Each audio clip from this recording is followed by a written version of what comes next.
Like,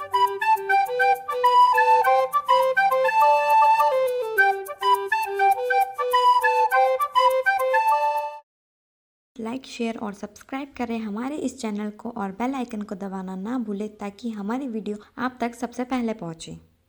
hello students, तो आज अभी तक हमने बात करी है डेटा स्ट्रक्चर्स के बारे में। डेटा स्ट्रक्चर्स क्या होते हैं, उन्हें कैसे इम्प्लीमेंट किया जाता है और उन पे क्या क्या वर्किंग्स परफॉर्म होती है। उसके बाद हमने ये भी देखा था कि एरे डेटा स्ट्रक्चर क्या होता है, एरेज को कैसे इम्प्लीमेंट किया जाता है और उन पे किस टाइप के ऑपरेशंस परफॉर्म किए जाते हैं। एरे के ऑपरेशंस की अगर हम बात करें तो वहाँ पे traversal, insertion, deletion, searching, sortings, multiple types of operations perform किए जाते हैं। पर जब हम डेटा स्ट्रक्चर्स की बात कर रहे हैं और एरे को एज अ डेटा स्ट्रक्चर जब हम इम्प्लीमेंट करते हैं तो वहाँ पे दो टाइप के ऑपरेशंस की हम बात करते हैं, जो कि होती है सर्चिंग्स और सॉर्टिंग।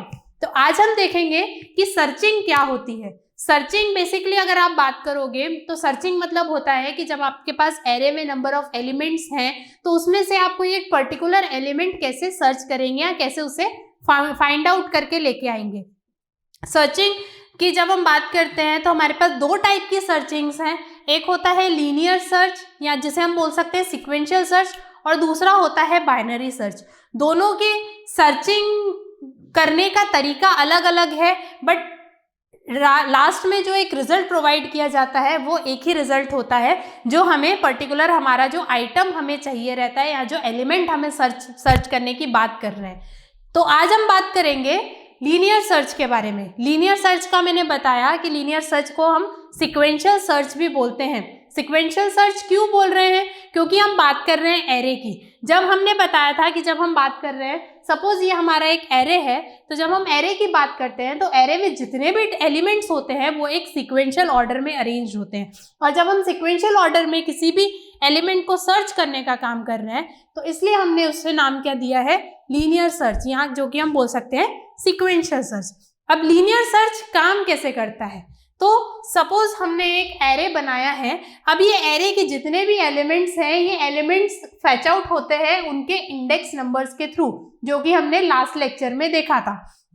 एरे का इंडेक्स 0 से शुरू होता है, तो हर एलिमेंट का क्या होता है, खुद का अपना इंडेक्स होता है। और जब हम बात कर रहे हैं एरे एक सीक्वेंस में रहता है, तो इनके जो इंडेक्स नंबर्स भी रहते हैं वो एक सीक्वेंशियली खुद में अरेंज होते हैं।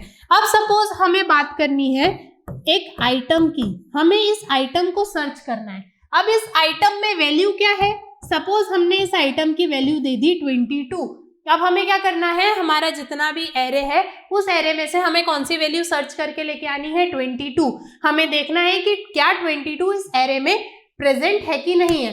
तो लीनियर सर्च क्या बोलता है? लीनियर सर्च बोलता है कि हम क्या करेंगे, हमारे एरे को सीक्वेंशियली एक 1 बाय 1 एलिमेंट को चेक करते जाएंगे और जहां भी हमें वो एलिमेंट इक्वल टू आइटम मिलेगा वहां पे हम उस एलिमेंट को रिटर्न कर देंगे।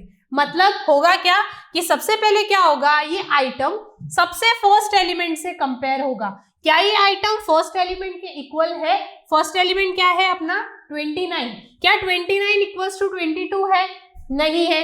तो क्या करेगा, वो आइटम को इंडेक्स नंबर को एक आगे बढ़ाएगा। जब उसने इंडेक्स नंबर 1 इंक्रीमेंट किया तो उसे मिला 75। फिर वो 75 को चेक करेगा इस 22 से, क्या ये 75 22 के इक्वल है? नहीं है। तो फिर क्या करेगा, दोबारा वो इंक्रीमेंट करेगा। फिर उसने इंडेक्स नंबर को इंक्रीमेंट किया, नेक्स्ट इंडेक्स नंबर आया अपने पास 69। 69 को चेक करेगा, क्या ये 69 22 के इक्वल है? अभी भी नहीं मिला।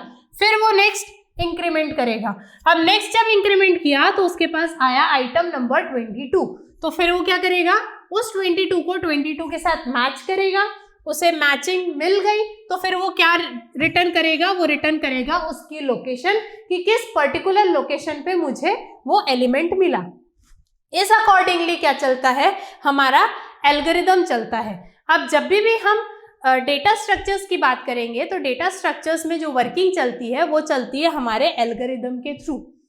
अब हम देखते हैं कि लीनियर सर्च का जो एल्गोरिदम है वो कैसे काम कर रहा है। अब हमने बात करी, जब भी हम लीनियर सर्च का मेथड लिखेंगे तो उसमें इनपुट्स जाएंगे। अब यहाँ पे हमने 3 इनपुट दिए, ए, एन और आइटम।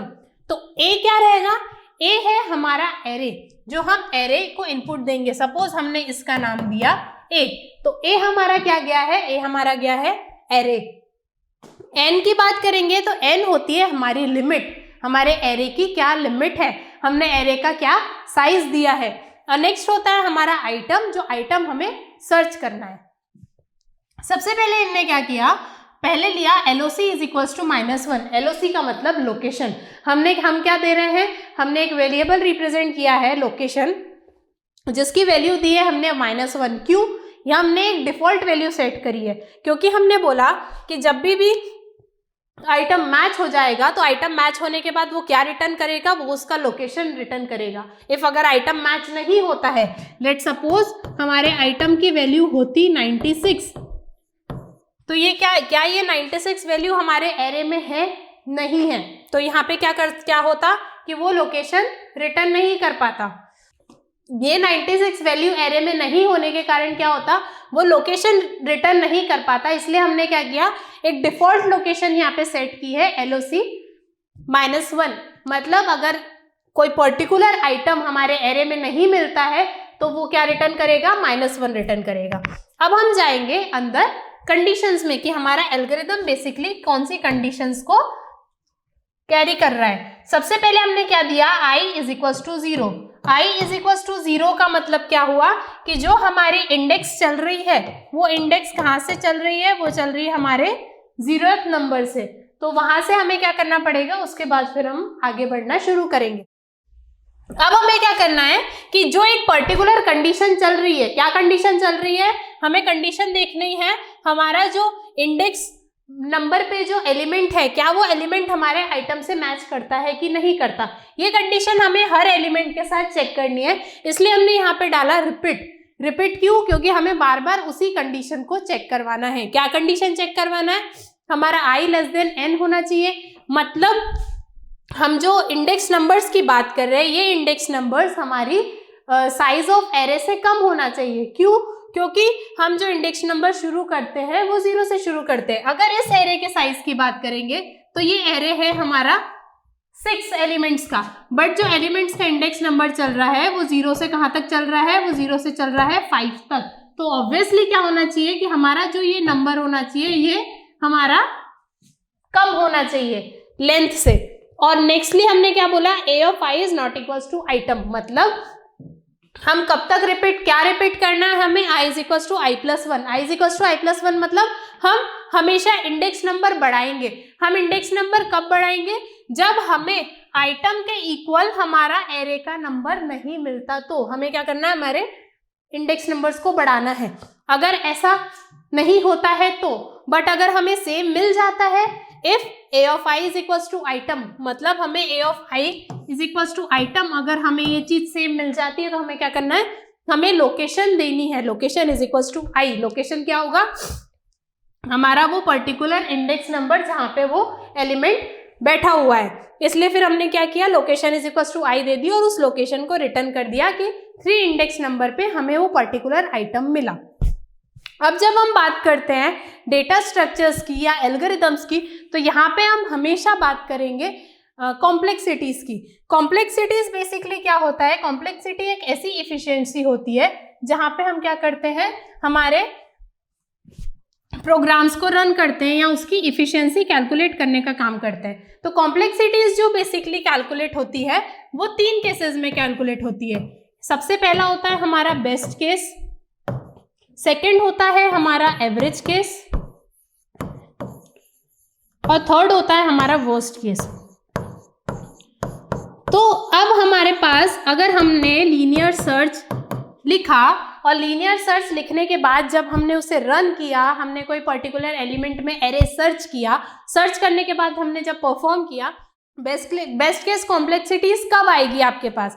तो सपोज करिए कि जो भी आप आइटम सर्च करना चाह रहे हैं, वो आइटम अगर आपका एक एरे है, जो भी आइटम आप सर्च करना चाह रहे हैं, सपोज 22 सर्च करना चाहते थे और वो आपको 0th इंडेक्स पर ही 22 मिल गया, तो वो आपकी क्या होगी, वो आपकी बेस्ट केस कॉम्प्लेक्सिटी होगी। क्यों, क्योंकि आपको ज्यादा सर्चिंग नहीं करनी पड़ रही, आपके फर्स्ट इंडेक्स नंबर पे ही आपको वो एलिमेंट मिल गया।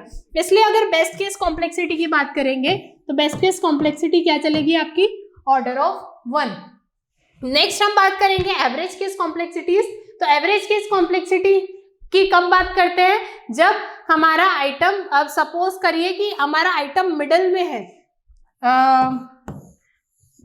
n नंबर ऑफ एलिमेंट्स का हमारे पास एरे है और कहीं मिडल में अगर हमारे पास आइटम आता है सर्चिंग में, तो वो होती है हमारी बेस्ट एवरेज केस कॉम्प्लेक्सिटीज, जो कि डिपेंड करेगी आपके नंबर पर, आपकी एरे की लेंथ कितनी है, उस लेंथ के ऊपर क्या करेगी, आपकी कॉम्प्लेक्सिटी डिपेंड करेगी।